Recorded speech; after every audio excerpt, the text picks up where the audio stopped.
Hi France, ഇന്ന് നമ്മൾ വന്നേക്കുന്ന ഒരു സ്ട്രോബെറി തോട്ടം കാണാനാണ്. ഇത് നിങ്ങളാരെങ്കിലും കണ്ടിട്ടുണ്ടോ എന്ന് എനിക്കറിയത്തില്ല. പലരും കണ്ടിട്ടുണ്ടായിരിക്കും. ഞാൻ ഏതായാലും ആദ്യമായിട്ടാണ് സ്ട്രോബെറി തോട്ടം കാണുന്നത്. ഇത് കഴിഞ്ഞ ദിവസം ഞങ്ങൾ വട്ടവട പോയപ്പം ഷൂട്ട് ചെയ്തതാണ്. കണ്ടോ? നമ്മുടെ വീടിൻ്റെ ഫ്രണ്ടിലൊക്കെ ഇതുപോലെ സ്ട്രോബെറി തോട്ടമൊക്കെ ഉണ്ടെന്ന് ആലോചിച്ച് നോക്കി.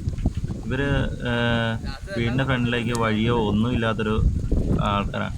അവരുടെ വീടിൻ്റെ ഫ്രണ്ടിൽ വണ്ടി കയറാനുള്ള വഴിയോ ഒന്നും അവർക്ക് വേണ്ട. അവർക്ക് കൃഷിയിടങ്ങളും അങ്ങനെയുള്ള സംഭവങ്ങളൊക്കെയാണ് അവർ കൂടുതലും ചെയ്തേക്കുന്നത്.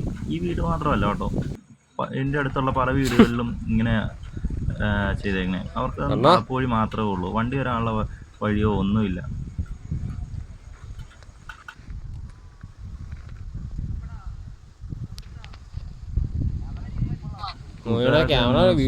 പറഞ്ഞുകൊണ്ടിരിക്കുന്നതാണ് കാണുന്നത്.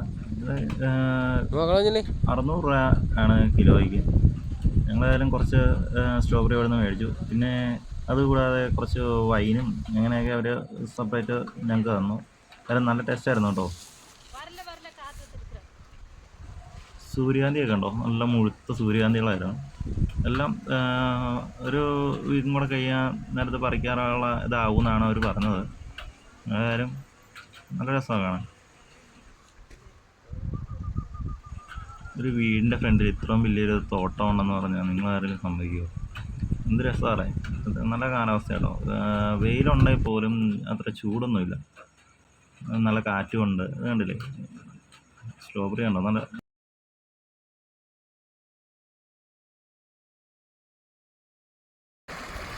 ഞങ്ങൾ കുറച്ച് ക്യാരറ്റ് മേടിച്ചു കൊടുക്കുന്നു. 10 എണ്ണത്തിന് 50 രൂപ. എന്തായാലും ഞങ്ങളെല്ലാവരും ഞങ്ങൾ 7-6 പേരുണ്ടായിരുന്നു. എല്ലാവരും വീട്ടിലേക്കായിട്ട് കുറച്ച് ക്യാരറ്റ് 50 രൂപ വെച്ച് ഓരോ കെട്ട് മേടിച്ചു.